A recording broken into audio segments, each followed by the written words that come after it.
Di tengah guyuran hujan, kobaran api membakar habis sebuah rumah sekaligus usaha berjualan tabung gas LPG dan bakso di Jalan Kedung Cowek, Kecamatan Tambak Sari, Kota Surabaya pada Rabu sore. Besarnya kobaran api membuat seluruh bangunan beserta isinya, termasuk satu unit sepeda motor yang berada di dalam rumah, hangus terbakar dalam waktu singkat. Kebakaran bermula saat pemilik rumah mengisi bensin sepeda motor di dekat kompor bakso. Diduga percikan api dari kompor menyambar ke bensin dan dengan cepat api membesar. Bahkan pemilik rumah dan istrinya Nini Kumala sempat tersambar api. Kedua korban langsung dievakuasi ke Rumah Sakit Universitas Airlangga Surabaya untuk mendapatkan penanganan medis. Milik ini saat menuangkan bensin ke sepeda motor itu posisi api di baksonya itu masih menyala. Api dapat dipadamkan setelah petugas pemadam kebakaran DPKP Kota Surabaya menerjunkan 11 unit mobil damkar ke lokasi. Kebakaran yang terjadi di akses menuju jembatan Suramadu tersebut sempat membuat arus lalu lintas tersendat. Dari Surabaya, Jawa Timur, Yuda Prawira, iNews melaporkan.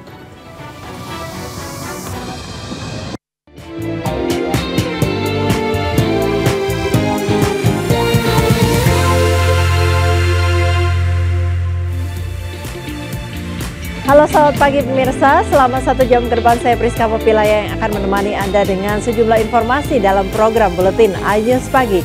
Inilah Buletin iNews Pagi selengkapnya.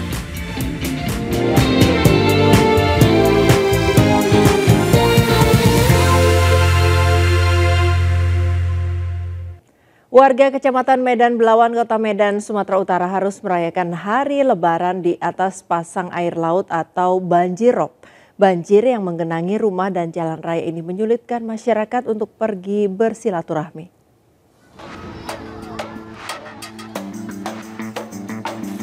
Banjirop atau banjir yang terjadi akibat air pasang laut menggenangi rumah warga di Jalan Taman Makam Pahlawan, Kelurahan Belawan Lama, Medan Belawan, Kota Medan. Air pasang laut yang naik setinggi lutut orang dewasa ini menghambat aktivitas warga yang akan bersilaturahmi ke rumah sanak saudara di momen Hari Raya Idul Fitri. Khawatir banjirop merusak barang berharga, masyarakat memarkirkan sepeda motor di area yang lebih tinggi hingga tidak terkena banjirop. Bahkan warga berusaha menguras banjir yang masuk ke rumah agar menghindari kerusakan barang-barang berharga di dalam rumah. Jadi dengan kondisi banjir ini udah sering lebaran banjir ini? Selalu, setiap lebaran. Setiap lebaran? Ya. Jadi gimana perasaannya Bu lebaran banjir gini? Gak enak kali lah. Gak enak ya? Biasa aja. Harapannya Bu sama pemerintah apa nih Bu? Ya bisa dibangun lah jalannya, dicantikkan, tinggikan gitu kan. Resah kali lah. Namanya pasang kemana-mana pun tidak, di rumah aja. Anak-anak pun tak keluar. Cuman mau keluar kayak gini akhirnya.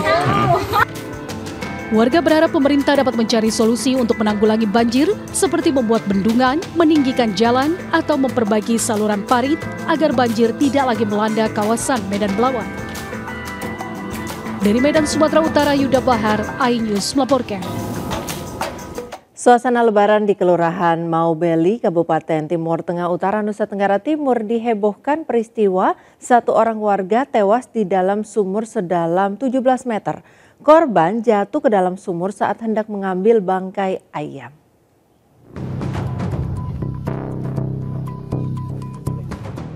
Warga Kelurahan Maubeli, Kabupaten Timur Tengah Utara geger dengan kejadian seorang warga terjatuh ke dalam sumur sedalam 17 meter.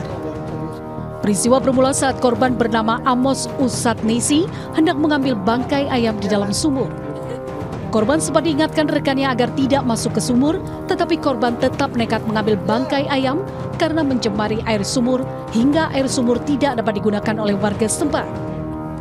Upaya korban untuk mengambil bangkai ayam tersebut berujung fatal. Diduga korban terpeleset dan terjatuh ke dasar sumur. Namun warga tidak bisa berbuat banyak untuk menolong korban dan harus menunggu tim SAR gabungan dari Atambua dan Kupang datang. Sayang nyawa Amos tidak dapat diselamatkan sebab korban terjatuh ke dalam sumur pada pukul 6 pagi dan baru dapat dievakuasi tim SAR pada pukul 4 sore. turun, kemudian melakukan penyelaman kurang lebih 4-6 meter, menemukan korban, kemudian dibawa ke permukaan, di packing secara baik, kemudian dinaikkan ke atas dengan menggunakan peralatan montaner yang kami sudah siapkan dan kami rakit. Usai korban dievakuasi, tim SAR kemudian menyerahkan jasad korban ke pihak keluarga. Dari Timur Tengah Utara NTT, Sefnat Besi, iNews melaporkan.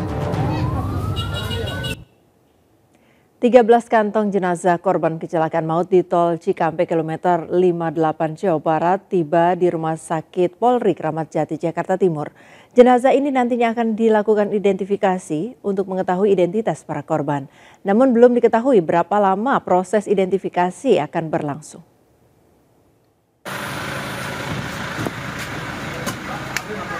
Mobil ambulans dari RSUD Karawang, Jawa Barat yang dikawal petugas kepolisian tiba di Rumah Sakit Polri Kramat Jati, Jakarta Timur dengan membawa 13 kantong jenazah korban kecelakaan maut di tol Cikampek kilometer 58. Selain kantong jenazah, petugas juga membawa 7 kantong properti. Kantong jenazah beserta kantong properti kemudian dimasukkan ke dalam ruangan instalasi kedokteran forensik guna kepentingan identifikasi. Identifikasi dilakukan dengan cara mencocokkan data korban dengan data pembanding dari pihak keluarga korban. Meski demikian, belum diketahui berapa lama proses identifikasi jasad korban akan berlangsung. Diketahui dalam peristiwa kecelakaan maut di tol Jakarta Cikampek kilometer 58 Karawang, Jawa Barat pada Senin lalu, menewaskan 12 orang yang berada di dalam minibus usai bertabrakan dengan bus saat kontraflow tengah diterapkan.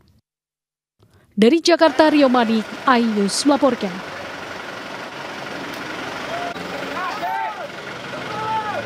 Salat Id dilakukan warga di berbagai tempat seperti halnya ribuan orang melakukan salat Id di lapangan Gasibu Bandung serta di depan Tanggul Lapindo di Porong Sidoarjo dan juga di lapangan Simpang 5 Semarang.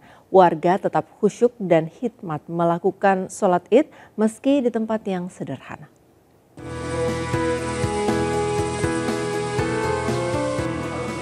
Ribuan masyarakat dari berbagai daerah memadati area lapangan Gasibu, Kota Bandung untuk melaksanakan sholat Idul Fitri 1445 Hijriah. Para jemaah antusias untuk menjalani sholat Id di lapangan Gasibu. Meski menjalani sholat Id di tempat yang sederhana, namun ribuan jemaah nampak khusyuk dan hikmat. Sementara di Sidoarjo, meski digelar di sebuah lapangan kosong di depan Tanggul Lumpur Lapindo di kawasan Porong Sidoarjo, namun minat warga untuk melaksanakan sholat Id masih tinggi. Ratusan warga ex-desa Siring dan Jatirejo Sidoarjo yang kini tinggal di luar kota Sidoarjo tampak bahagia dan khusyuk mengikuti sholat Id bersama keluarga dan kerabat. Sejumlah warga mengaku senang melaksanakan sholat Id di depan Tanggul Lumpur Lapindo lantaran dapat mengingat masa lalu di mana warga melihat secara langsung terjadinya lumpur Lapindo. Di Semarang, Jawa Tengah, ribuan umat muslim melaksanakan sholat Id di Simpang 5 dan juga Masjid Agung Jawa Tengah. Sholat Id juga dilaksanakan hingga ke jalan raya dengan beralaskan koran. Sholat Id berjalan hikmat dan tidak sedikit yang datang melakukan sholat Id dari luar Pulau Jawa Tengah. Tim Liputan iNews melaporkan. Pelaksanaan sholat Idul Fitri di lapangan Lumintang, Denpasar menjadi kesempatan untuk mengais rezeki bagi sebagian orang. Beberapa warga memanfaatkannya dengan menjajakan koran sebagai alas sholat. Sejumlah warga penjual koran bekas tampak bersemangat menyambut kedatangan umat muslim yang akan melangsungkan sholat Idul Fitri di lapangan Lumintang, Denpasar. Warga memanfaatkan kesempatan Hari Raya Idul Fitri untuk menawarkan koran bekas sebagai alas sholat berjemaah. Satu alas koran bekas dijual seharga Rp2.000. Usai sholat Id, jemaah membuang koran-koran bekas tersebut. Namun untuk gede salah satu penjual koran, koran-koran tersebut dikumpulkan dan dirapikan lalu dijualnya kembali. 1 kilo koran bekas dibelinya seharga Rp20.000. Penghasilan gede dalam beberapa jam menjual koran bekas untuk sholat Id sekitar Rp100.000. Bawa berapa koran biasanya, Pris? Sekarang bawa 3 kilo. Itu dijualnya berapa? Ada 2.000. Ininya gimana? Pasar Badung. Kiloan atau gimana? Kiloan. Kiloan ya. Itu berapa per kilo, Pris? 20. Dari Denpasar, Indira Ari, iNews melaporkan.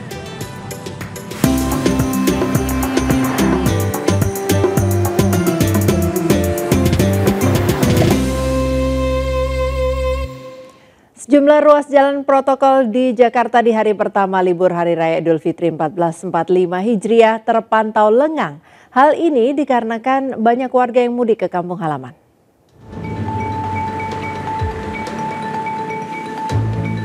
Beginilah kondisi ruas Jalan Sudirman, kawasan Bundaran Senayan, Jakarta Selatan pada Rabu pagi. Terlihat hanya beberapa kendaraan yang melintas di kawasan ini dan beberapa warga yang memanfaatkan kondisi sepi untuk berolahraga. Selain Bundaran Senayan, suasana yang sama terlihat di Simpang Susun Semanggi dan Jalan Gatot Subroto, Jakarta Selatan. Suasana yang biasanya terlihat padat oleh lalu lalang kendaraan dan menjadi kawasan macet, kini tampak terlihat sepi. Namun suasana berbeda terjadi di pinggir Jakarta, di mana kemacetan panjang terjadi akibat mudik lokal di momen Idul Fitri. Salah satunya di ruas Jalan Raya Bogor dari arah Depok menuju Jakarta. Kemacetan panjang ini terjadi lantaran adanya mudik lokal masyarakat yang akan bersilaturahmi menuju rumah kerabat dan keluarga di momen Idul Fitri. Kemacetan ini diperkirakan masih akan terjadi hingga hari ini. Tim Liputan iNews melaporkan. Kondisi arus lalu lintas di gerbang tol Cikampek Utama pada Rabu malam terpantau ramai lancar. Meski masih ada pemudik yang melintas, akan tetapi volume kendaraan telah mengalami penurunan dibandingkan sebelum Hari Raya Idul Fitri. Seperti apa suasana arus lalu lintas di gerbang tol Cikatama? Berikut laporan reporter Nata Arman. Pemirsa, beginilah suasana terkait dengan situasi arus lalu lintas di gerbang tol Cikatama pada malam hari ini terpantau ramai lancar. Bahkan tidak ada penumpukan kendaraan bahkan sejak pagi tadi sampai dengan malam hari ini. Berdasarkan data dari pihak Jasa Marga sendiri untuk hari ini, data terakhir kami peroleh pada pukul 6 sore tadi, tercatat sebanyak 48.000 kendaraan yang mengarah ke arah tol Trans Jawa. Kemudian dari H-7 sampai dengan kemarin tercatat lebih dari 500.000 kendaraan yang sudah melintas ke arah tol Trans Jawa. Kemudian untuk sistem rekayasa arus lalu lintas sendiri seperti ganjil genap, kemudian kontraflow sampai dengan sistem one way atau satu arah sudah diberhentikan. Untuk sistem kontraflow sendiri sudah berhenti sejak tanggal 8 April 2024, tepatnya pada pukul 13.30 waktu Indonesia Barat. Sementara untuk sistem one way dari kilometer 72 sampai dengan kilometer 414 sudah berakhir pada kemarin tanggal 9 yang mana pada pukul 12 siang. Kemudian untuk ganjil genap juga telah berakhir pada pukul 24.00. Kemudian untuk saat ini tadi sempat diguyur hujan ketika pukul setengah 6 sore sampai dengan pukul 7 malam sehingga jalanan terpantau licin, sehingga diharapkan bagi masyarakat yang ingin melintas harap hati-hati, kemudian juga perhatikan kecepatan Anda, jaga jarak yang aman guna menghindari hal-hal yang tidak diinginkan. Kemudian juga sebelum Anda berangkat pastikan kendaraan Anda dalam kondisi fit atau prima. Pengecekan berkala untuk mesin, kemudian pengereman dan juga ban sangat penting guna menghindari terjadinya kecelakaan lalu lintas. Apabila Anda sudah mulai mengantuk ataupun sudah mulai kelelahan, Anda bisa diharapkan untuk menepikan kendaraan Anda di rest area yang sudah tersedia dengan durasi maksimal selama 30 menit. Apabila Anda tidak kedapatan rest area, Anda tentunya bisa memilih ke jalur arteri, karena di jalur arteri juga banyak sekali lokasi yang bisa Anda lakukan untuk melakukan istirahat. Dari Karawang, Jawa Barat, Nata Arman Seto, Nadifa iNews melaporkan. Di jalur selatan Nagrek, Kabupaten Bandung, Jawa Barat terpantau antrean kendaraan hingga Rabu malam. Meski petugas kepolisian telah 5 kali melakukan rekayasa one way, akan tetapi belum mampu mengurai kepadatan volume kendaraan. Beginilah suasana antrean kendaraan pemudik di kawasan Nagrek hingga kawasan Cikaledong, Kecamatan Nagrek, Kabupaten Bandung. Antrean kendaraan yang terjadi sejak Rabu siang hingga malam hari masih belum terurai. Bahkan antrean kendaraan pemudik bertambah mengular hingga mencapai 10 km dan sempat ekor antrean mencapai kawasan Parakan Muncang. Kondisi jalan yang licin usai turun hujan deras membuat laju kendaraan menjadi terbatas. Untuk mengurai kepadatan arus lalu lintas, petugas kepolisian Polresta Bandung dan Polres Garut telah memberlakukan one way sebanyak 5 kali. Diprediksi arus pemudik di jalur selatan Nagrek masih akan terjadi hingga hari ini.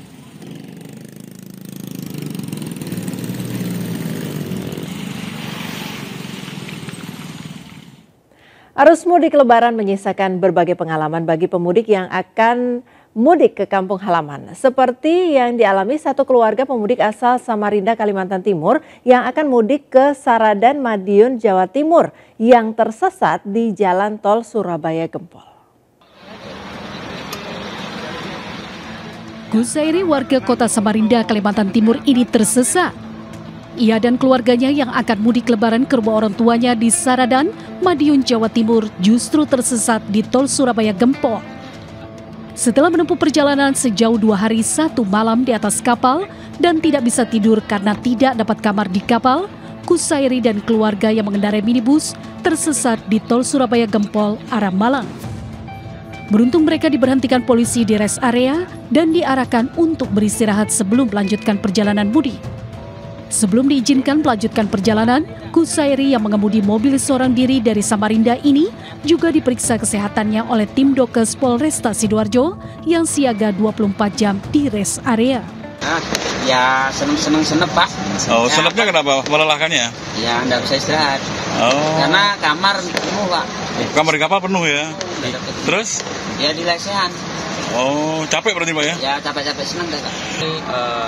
Menawarkan untuk melakukan pemeriksaan kesehatan, dan juga kalau ada yang memang sakit segera kita berikan bantuan obat ya, secara cuma-cuma kepada para pengendara. Selama musim mudik dan balik Lebaran, aparat Polresta Sidoarjo didukung oleh tenaga medis dan dokter dari Dokes Polresta Sidoarjo memberikan kesempatan kepada pemudik untuk bisa menikmati fasilitas cek kesehatan gratis di area KM 754 Tol Surabaya Gempol. Dari Sidoarjo, Jawa Timur, Pramono Putra, iNews melaporkan. Berbagai cara dilakukan masyarakat untuk berlebaran ke kampung halaman. Salah satunya dengan menggunakan perahu. Calon pemudik memilih menggunakan perahu karena lebih hemat dan jarak tempuhnya lebih cepat dibandingkan melalui jalur darat.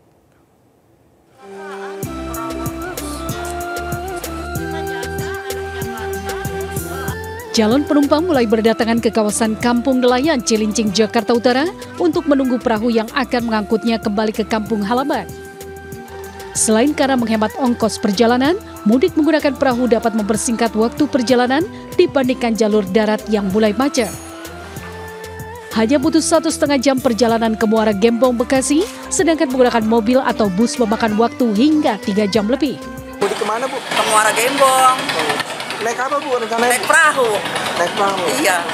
Kenapa Bu milih naik perahu Bu? Ya milih lebih dekat aja. Anak-anak cucu pengen naik perahu, pengen ngeliat laut katanya.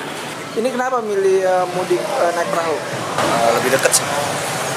Untuk perjalanan naik perahu berapa jam kira-kira? 1,5 jam. Nah, kalau melalui jalur darat berapa jam?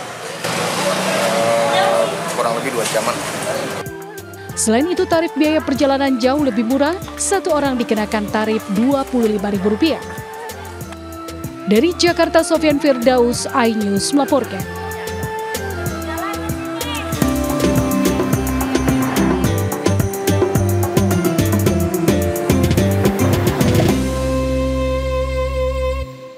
Presiden Jokowi menggelar open house di Istana Negara. Sejumlah menteri hingga warga datang bersilaturahmi.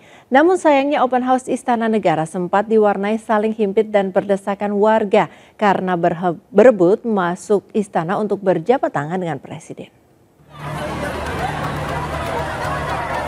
Tingginya antusiasme warga yang ingin masuk secara bersamaan menuju istana melalui gerbang Sekretariat Negara membuat suasana sempat berlangsung tak kondusif.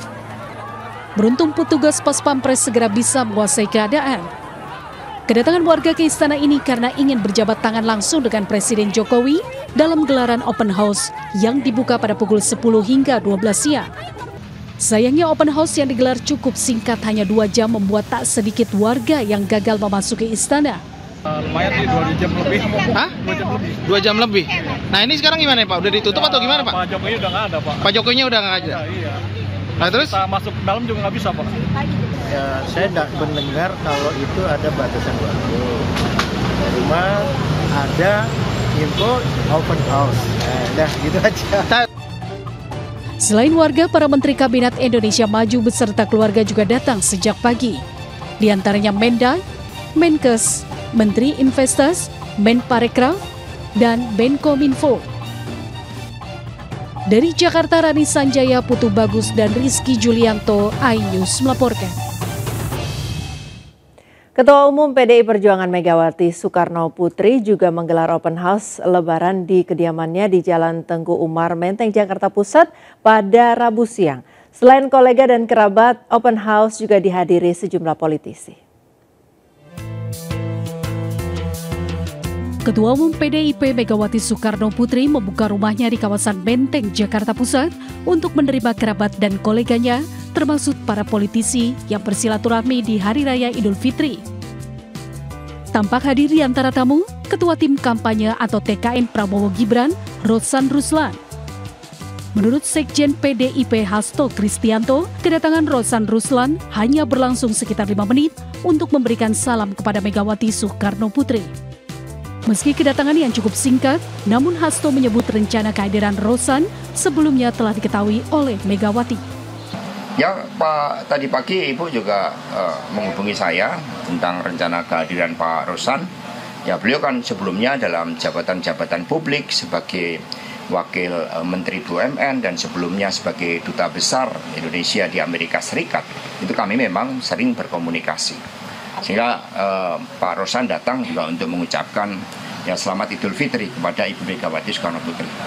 Saat ditanya awak media tentang pertemuan yang berlangsung singkat antara keduanya, Hasto enggan menjelaskan secara gamblang, namun Hasto menegaskan keduanya kerap berkomunikasi ketika Rosan menduduki jabatan di pemerintah, termasuk saat menjadi Duta Besar untuk Amerika Serikat.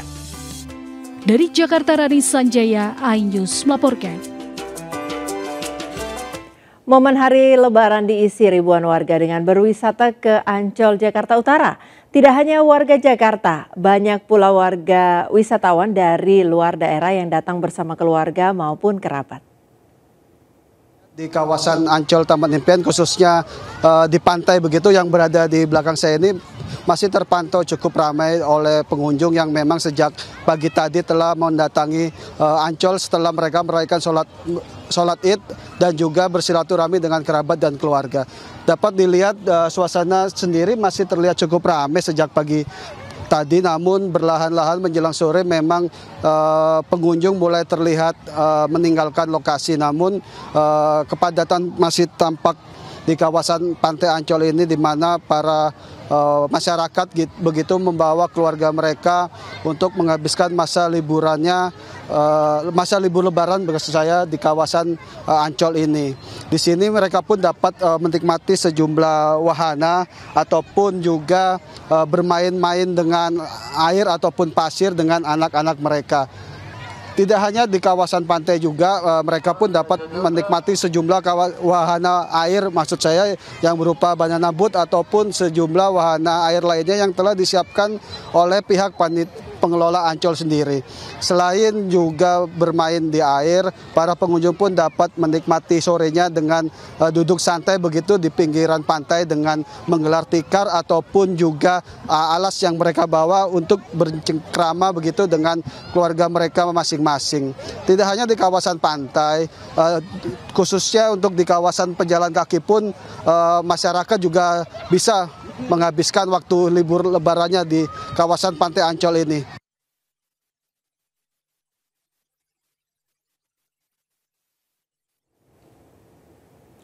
Hari Raya Idul Fitri tentunya banyak warga yang merayakannya dengan berkumpul bersama keluarga sambil mencicipi makanan khas yang disajikan. Sepertinya sajian yang satu ini cocok disajikan saat Lebaran, yakni gulai angsa. Memiliki daging yang tebal dan gurih. Berikut liputannya.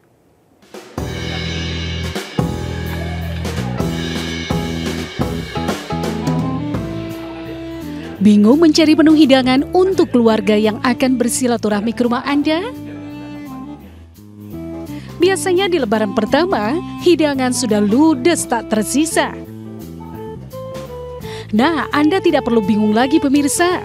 Menu yang satu ini cocok untuk disajikan saat Lebaran, yakni gulai angsa.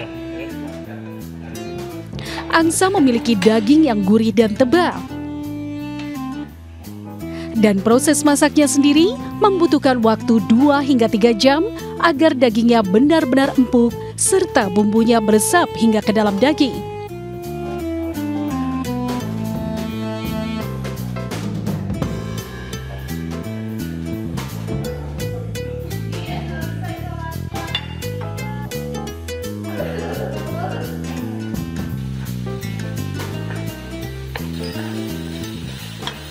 Setelah itu tambahkan santan dan masukkan angsa yang sudah dipotong ke dalam wajan dan tak lupa ditambahkan irisan nanas untuk membuat daging lebih empuk dan masak hingga bumbu berwarna menjadi gelap. Dan terakhir, masukkan santan kentalnya. Wow, lezat banget! Biasanya gulai angsa ini disajikan dengan semur daging kerbau, sayur pepaya, dan pastinya ketupat.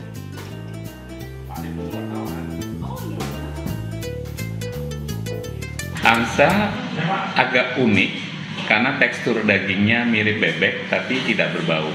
Nah, kemudian ukurannya besar, jadi kelihatan lebih mewah. Itu hasilnya enak sekali. Menyajikan gulai angsa Lebaran karena dimasaknya setiap Lebaran. Penasaran ingin mencicipi gulai angsa? Anda bisa membuatnya sajikan untuk keluarga. Dari Depok, Jawa Barat, Iyung Rizky, iNews melaporkan. Momen Lebaran selalu identik dengan hidangan serta kue kering. Nah, jika Anda belum sempat mencari hampers untuk diberikan kepada keluarga atau rekan Anda, salah satu home industry menyediakan beragam kue kering yang cocok dijadikan untuk hampers.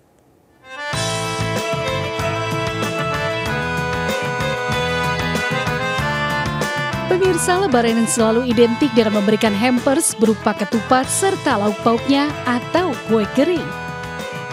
Jika Anda sempat terlupa memberikan hampers kepada sanak keluarga, salah satu home industry di Tangerang, Banten menyediakan beragam kue kering.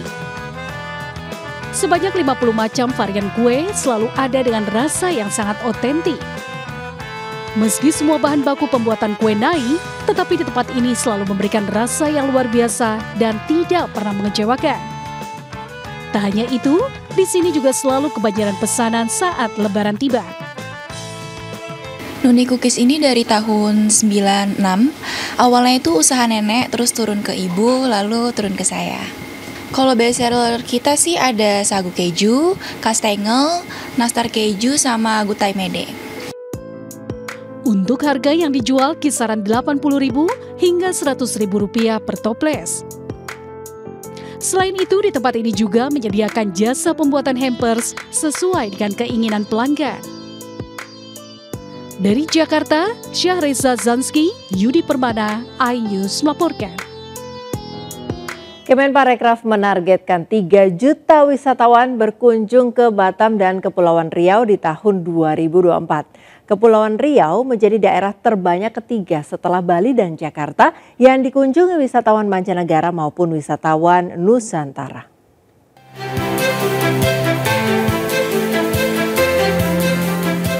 Letak geografis yang sangat strategis dan berada di perbatasan antar negara menjadikan kota Batam memiliki potensi untuk menjadi pintu masuk bagi wisatawan mancanegara.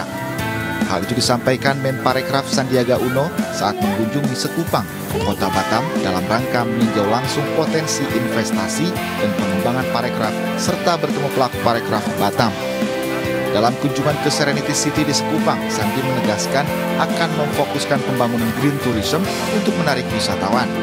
Melalui berbagai pembangunan infrastruktur parekraf ini, Sandiaga menargetkan 3 juta wisatawan dari berbagai negara, terutama Singapura, Malaysia, Korea, dan negara lainnya di Asia mengunjungi Batam di tahun 2024. Kalau kita lihat secara realistis karena masih menunggu regulasi dan perbaikan berbagai lini, maka kita butuh kesiapan SDM pariwisata dan ekonomi kreatif kita untuk menancapkan Kepri sebagai gerbang ketiga wisatawan mancanegara ke Indonesia ini lebih siap dari segi pelayanan dan juga keramah tamahan.